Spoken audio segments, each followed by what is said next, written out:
بسم اللہ الرحمن الرحیم وَإِنَّ مِنْهُمْ لَفَرِيقًا يَلْوُونَ أَلْسِنَتَهُمْ بِالْكِتَابِ لِتَحْسَبُوهُ مِنَ الْكِتَابِ وَمَا هُوَ مِنَ الْكِتَابِ وَيَقُولُونَ هُوَ مِنْ عِنْدِ اللَّهِ وَمَا هُوَ مِنْ عِنْدِ اللَّهِ وَيَقُولُونَ عَلَى اللَّهِ الْكَذِبَ وَهُمْ يَعْلَمُونَ۔ اور یقیناً ان اہل کتاب میں سے کچھ وہ ہیں جو زبان کو مروڑ کر کتاب پڑھتے ہیں تاکہ تم سمجھو کہ یہ بھی کتاب کا حصہ ہے، حالانکہ وہ کتاب کا حصہ نہیں ہے۔ اور یہ لوگ کہتے ہیں کہ یہ اللہ کی طرف سے ہے، حالانکہ وہ ہرگز اللہ کی طرف سے نہیں ہے،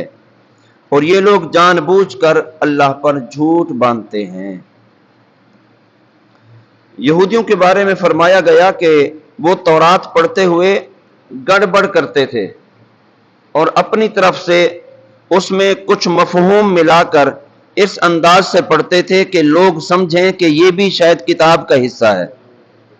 اپنی طرف سے مفہوم ملا کر، اپنی طرف سے باتیں جوڑ کر لوگوں کے سامنے اس انداز میں پیش کرتے تھے تاکہ لوگ سمجھیں کہ یہ بھی تورات کا حصہ ہے، یہ بھی کتاب کا حصہ ہے، حالانکہ وہ کتاب اللہ کا حصہ نہیں ہوتا۔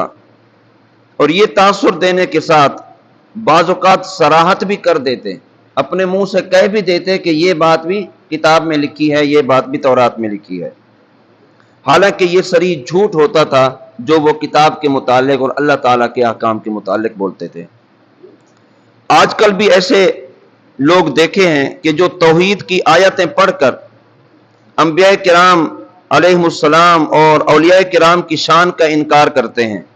اور یہ تاثر دیتے ہیں کہ دیکھیں یہ شان انبیاء کا انکار بھی قرآن میں ہے، حالانکہ یہ صریح جھوٹ ہے۔ ایسی آیات شان اولیاء اور انبیاء کرام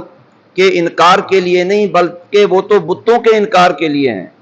کئی ایسی آیات ہیں کہ جو بتوں کے متعلق نازل ہوئی، لیکن لوگ ان آیات کو انبیاء کرام اور اولیاء کرام کے انکار کے ساتھ جوڑ کر کہتے ہیں دیکھیں جناب قرآن میں یہ لکھا ہوا ہے۔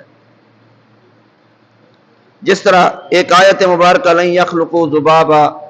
جس کے متعلق کہا کہ یہ تو اپنے اوپر سے مکھی کو بھی نہیں اڑا سکتے، تو یہ بات بتوں کے متعلق ہے کہ جناب جن بتوں کو تم خدا سمجھ رہے ہو یہ تو اپنے اوپر سے مکھی بھی نہیں اڑا سکتے۔ تو لوگوں نے کیا کیا، یہ آیات پڑھ کے کہا کہ دیکھو یہ جو تم مزارات پر جاتے ہو، مزارات والے تو اپنے اوپر سے مکھی کو بھی نہیں اڑا سکتے، اور تم جا کر ان کی منتیں مانتے ہو اور نظریں مانتے ہو اور یہ کرتے ہو۔ تو بتوں والی آیات کو اولیاء کرام کے ساتھ جوڑ کر لوگوں کو غلط تاثر دیا گیا، اور یہ کہہ کر کہ جناب یہ بھی کتاب میں لکھا ہوا ہے۔ تو بتائیے جو کام یہودی کرتے تھے وہی کام مسلمان بھی کر رہے ہیں۔ یہودی بھی تورات میں اپنی طرف سے باتیں ملا کر کہتے تھے کہ یہ کتاب کا حصہ ہیں، تو آج بھی کچھ لوگ توحید پرست ہونے والے، توحید پرستی کا دعویٰ کرنے والے کہتے ہیں کہ دیکھیں جناب یہ باتیں بھی قرآن میں لکھی ہوئی ہیں، حالانکہ مفہوم کچھ اور ہے، حقیقت کچھ اور ہے، اور حقیقت سے وہ نا آشنا ہے، نہ حقیقت سمجھے اور نہ ہی حقیقت کو لوگوں کے سامنے بیان کیا۔ اسی طرح بہت سارے لوگوں کو سود کے متعلق، پردے کے متعلق، اسلامی سزاؤں کے متعلق اور دیگر کئی چیزوں کے بارے میں کلام کرتے ہوئے سنا، وہ بھی قرآن پڑھتے ہیں اور درمیان میں اصل اسلامی احکام میں رد و بدل کر دیتے ہیں، اور اپنی بات اس انداز میں پیش کرتے ہیں کہ سننے والا سمجھے کہ شاید یہ بھی قرآن میں ہے، حالانکہ یہ واضح طور پر دھوکہ اور فریب ہوتا ہے۔ قرآنی احکام کچھ اور ہوتا ہے اور لوگ قرآن پاک کے متعلق کچھ اور مفہوم لوگوں کے ذہنوں میں ڈال رہے ہوتے ہیں۔ تو یہ تحریف ہے، اور یہ اللہ تعالیٰ پر جھوٹ باندھنا ہے، اور یہ قرآن پاک پر، کتاب اللہ پر جھوٹ باندھنا ہے۔ ما كان لبشر ان يؤتيه الله الكتاب والحكم والنبوة ثم يقول للناس كونوا عبادا لي من دون الله من دون اللہ ولکن کونوا ربانیین بما کنتم تعلمون الکتاب وبما کنتم تدرسون ولا يأمركم أن تتخذوا الملائكة والنبيين أربابا أيأمركم بالكفر بعد إذ أنتم مسلمون۔ کسی آدمی کو یہ حق حاصل نہیں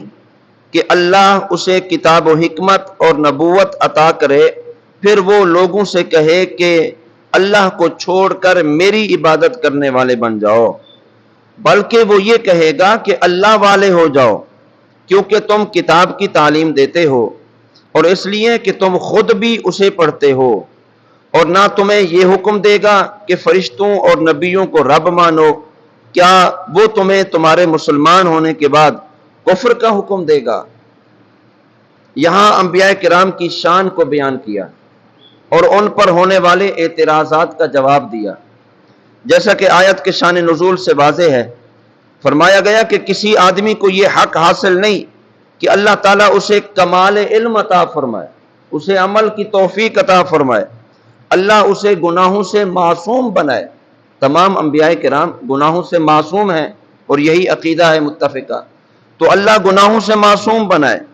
پھر وہ لوگوں کو اپنی عبادت کی دعوت دیں۔ فرمایا ایسا نہیں ہو سکتا۔ اللہ کے نبی کی شان یہ ہے کہ وہ لوگوں کو اللہ کی طرف بلاتے ہیں، لوگوں کو اللہ کا راستہ دکھاتے ہیں، لوگوں کو حقیقت بتا کر صراط مستقیم پر چلنے کی دعوت دیتے ہیں اور تلقین کرتے ہیں۔ یہ انبیاء کرام سے ناممکن ہے اور ان کی طرف ایسی نسبت کرنا بھی بہتان ہے۔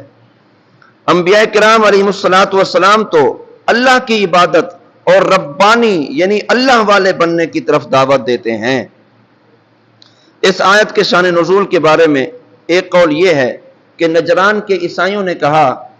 کہ ہمیں حضرت عیسیٰ علیہ السلام نے حکم دیا کہ ہم انہیں رب مانیں۔